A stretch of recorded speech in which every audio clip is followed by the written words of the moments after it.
What is it actually like to work at a hedge fund? Everybody thinks they know. They've seen billions. They've heard the numbers.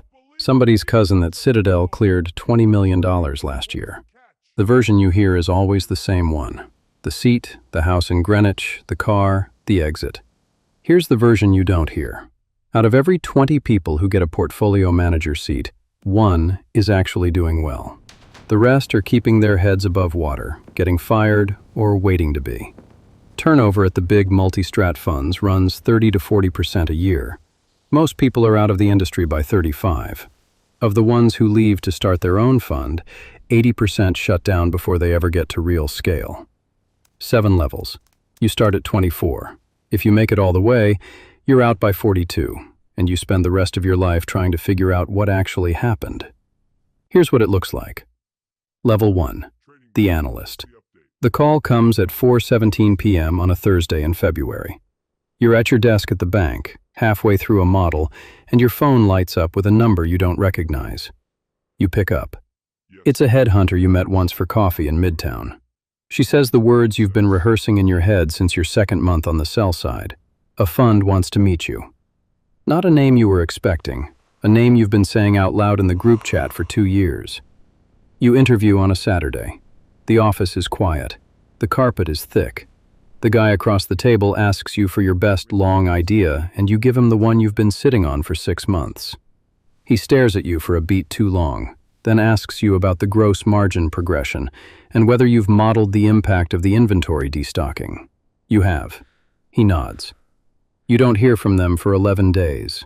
Then they call. The offer is $165,000 base, $250,000 to $400,000 all in year 1 depending on performance, starting in July. Your current total comp is $210,000. You accept on a 3-minute phone call during which you forget to negotiate. You quit the bank on a Monday. The MD who staffed you on your first live deal takes you for a drink and tells you he's proud of you, and also to be careful, that the buy side isn't what it looks like from the outside. You thank him. You don't listen. You start in July. The office is smaller than the bank. There's no intern class, no training program, no welcome email. You arrive at 7:30 a.m. and someone shows you a desk and a Bloomberg terminal and a laptop with 5 monitors and tells you your first print is in 3 weeks. You ask what that means. Someone hands you coffee. You are 24. You are a hedge fund research analyst. You cover 7 consumer names, and you have, in concrete terms, almost no idea what you're doing. The first week feels like drowning in slow motion.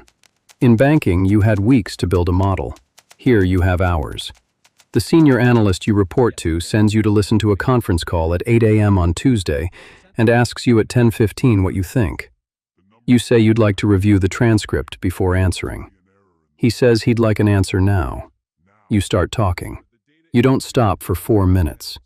He interrupts you at the 4-minute mark and tells you to make it 45 seconds next time, and in those 45 seconds, to lead with the trade, not the analysis. You learn in the first month that the firm does not care about your effort. They care about whether your ideas make money. You learn this the same week an analyst 2 rows over gets let go after his PM misses a quarter. Nobody says goodbye. His chair is empty on Monday. By Wednesday, there is someone else in it. Level 2, the sector analyst. Year 2.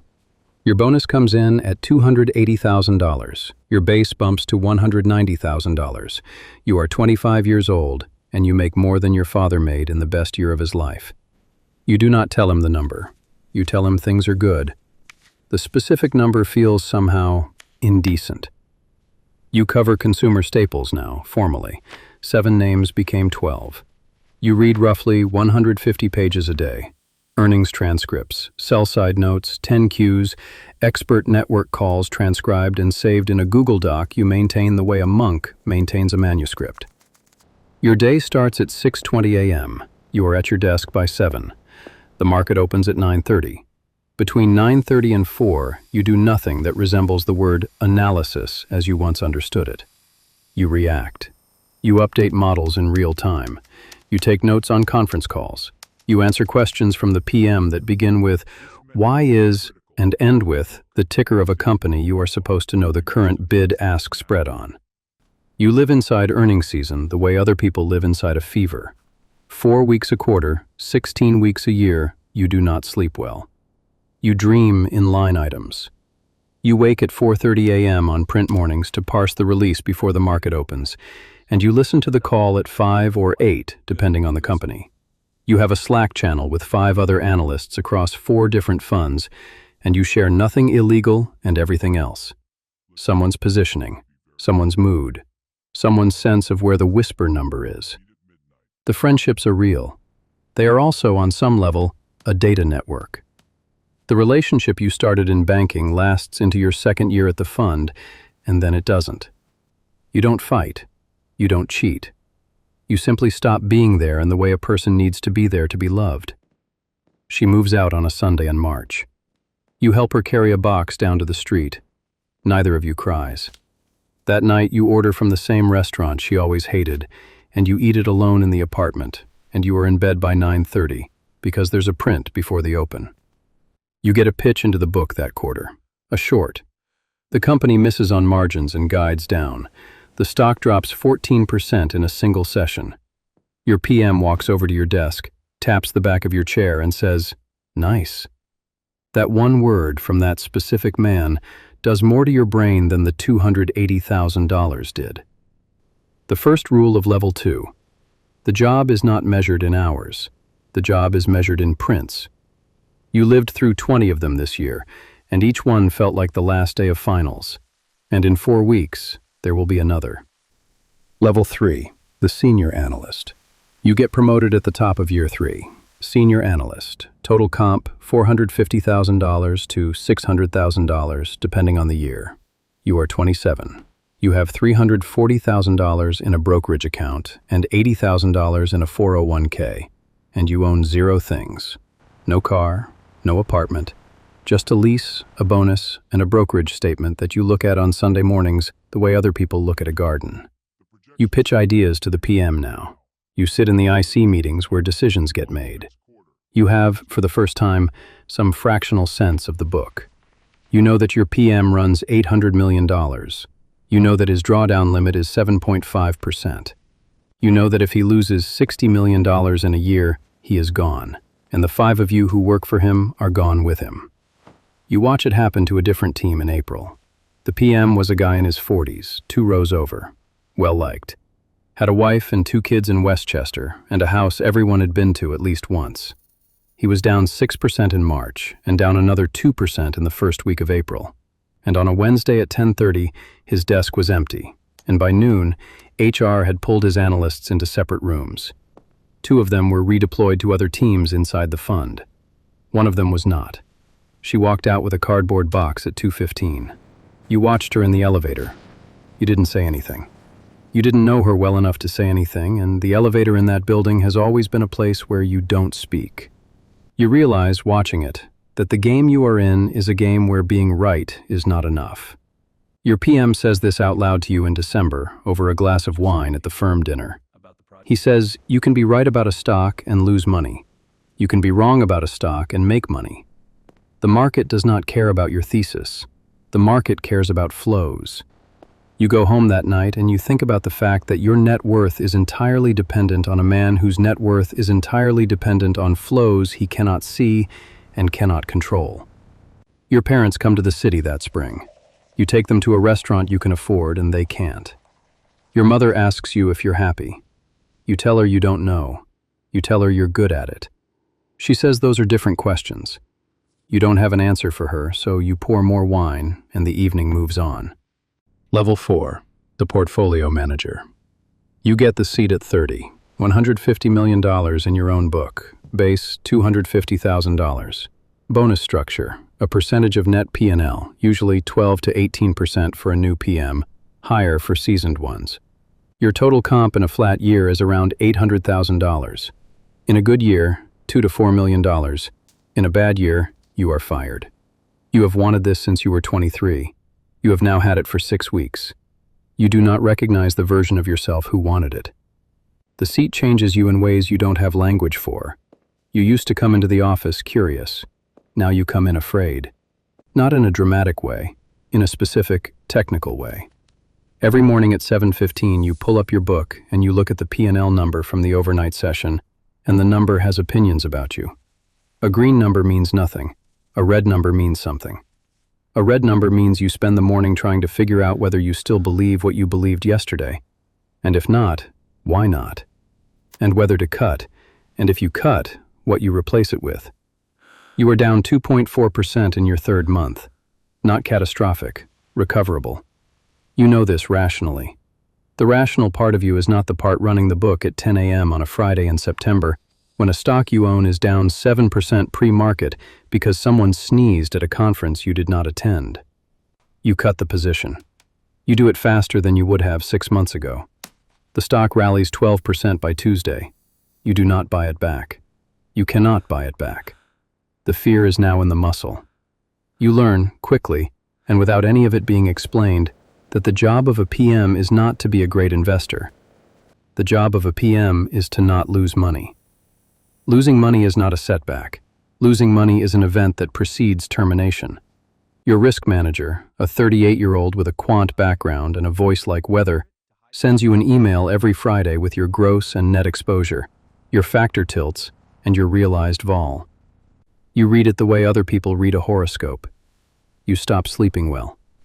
Your partner, who you started seeing the year before the seat, says you are different now, and she is right, and you say you'll be better once the first year is behind you. The first year closes out at plus 4.8%. Your bonus is $920,000. You take her to Mexico for 10 days. You check your Bloomberg app 17 times on the first day of the trip. The second rule of level 4. The seat is an addiction, not a promotion. The thing that gives you the money is the same thing that takes you away from everything the money was supposed to buy. Level 5. The star. Year 5 as a PM. $800 million book now. You had a 14% year. Your cut was 15% of net P&L after costs, which worked out to $11.4 million, of which about half was deferred in stock that vests over 3 years, which means the fund owns a piece of your future and you own a piece of theirs, and nobody is allowed to mention this out loud. You are 34. You have a house in Greenwich you bought for $4.8 million. You have a ski place in Deer Valley you did not want and your wife did. You have a driver on the days you need one, and an assistant who manages the parts of your life that would otherwise eat you. You fly business, domestic, and first on long haul, not because you decided to, but because the decision was made for you at some point by a booking tool that syncs with your calendar. You got married 3 years ago. You met her at a dinner you almost didn't go to because of an earnings print. You have a daughter who is 18 months old. You have, by a very specific count, spent 31 full days with her so far. You know this because your wife once told you the number, not cruelly, just as a fact. The money is the thing that is true. The other things around the money feel less true than they should. You go to the Greenwich house on Saturdays. You drive the daughter around the neighborhood in a car that cost more than your parents' entire net worth. You sit in the kitchen in the morning with a coffee, and for 45 minutes at a time, you feel something that resembles being a person. Then your phone buzzes with a Bloomberg message from an analyst in Singapore, and you are gone again. Your book is up 3% year to date, and it is April. You are aware of where you rank relative to the other PMs at the fund, the way an athlete is aware of the scoreboard. The fund's CIO had dinner with you in March. He told you he wanted you thinking about a bigger book. You said the right things. You meant them. You also felt, for the first time in maybe 2 years, a specific tightness in your chest that did not go away when you left the restaurant. Somewhere in your career, you stopped investing and started defending a number. You cannot tell when this happened. You also cannot tell anyone that it happened, because the number is $11.4 million, and the chair is still warm, and nobody at your level is allowed to say out loud that the thing they wanted has, on some quiet dimension, stopped being the thing. Level 6. The founder. You leave at 38. You didn't plan on it. You talked yourself into it over 18 months. You raised $340 million, 2 anchor LPs, a fund of funds, a family office in Dallas, and $12 million of your own capital. The terms are 1.5 and 15, not the old 2 and 20, because the old math does not work anymore, and you have no track record of your own. just a slice of your old fund's returns that you're allowed to market with some legal caveats. You rent 3,400 square feet on the 41st floor of a building in Midtown. You hire an ops person, a trader, an analyst, and a CFO on a fractional basis. You spend $1.8 million on infrastructure before you place a single trade. You are, as of the first Monday in September, the founder of an investment firm. The first 6 months are a form of exposure therapy for a fear you did not know you had. At the fund, you had the fund's infrastructure, the fund's compliance, the fund's reputation, the fund's LPs. Now you have yours. Now if the stock goes down, it is you who goes down with it, in a way that feels categorically different from everything that came before. You are up 3% in your first year. Respectable, not spectacular. 2 of your LPs ask for calls. You do the calls. You answer the same 3 questions 11 different ways. They stay. One of them adds, "You are, in fund terms, surviving." You learn the number that nobody tells you when you dream about this version of your life. 80% of new hedge funds fail, not in a year, over time, before they ever get to the scale at which they could matter. You learn this the way you learn that the pilot has just mentioned turbulence, which is to say, with a polite calm that does not match the information. Your wife asks you one night, over a late dinner in Greenwich, whether you are happy. You tell her the question doesn't apply. You tell her you are doing the thing you wanted to do. She asks again, differently. She says, "That's not what I asked." You don't have an answer for her. You haven't had one in years. The rule of level 6. The founder's job is not to outperform. The founder's job is to survive long enough to outperform. Most don't. Most aren't supposed to. Level 7. The exit. Year 3 of the fund, you're down 8% at the half. LPs redeem. Not all of them. Enough. Your AUM drops to $190 million. You have 9 months of runway at your burn rate. You look at the math one Sunday morning with a cold coffee and you realize the exit starts now, not later. And it will not be the exit you pictured. You wind it down over 6 months. The process is unceremonious. You return capital. You pay your team through the end of the year. You sit in the office on the second to last day with your CFO and a stack of closing documents, and you sign each page without reading most of them, because you already know what they say, and you know that nothing in them will tell you what actually happened. You are 42. Your net worth, depending on the month, is somewhere between $14 and $22 million. Not life-ruining, not life-defining either. You are, by most measures, extraordinarily lucky. You also, for the first time in 18 years, do not know what your Monday morning is supposed to look like. You take a role at a large multi-manager 4 months later, not as a founder, as a PM with a seat and a book and a drawdown limit you have to respect. They pay you a guarantee in year 1 and a percentage after that. The contract is 23 pages. The non-compete is 18 months. You read every line of it before you sign, and you notice, sitting in the lawyer's office, that you are reading it the way your MD at the bank once told you to read things, which is to say, looking for what could end you. Your daughter is 7 now. Your wife stayed.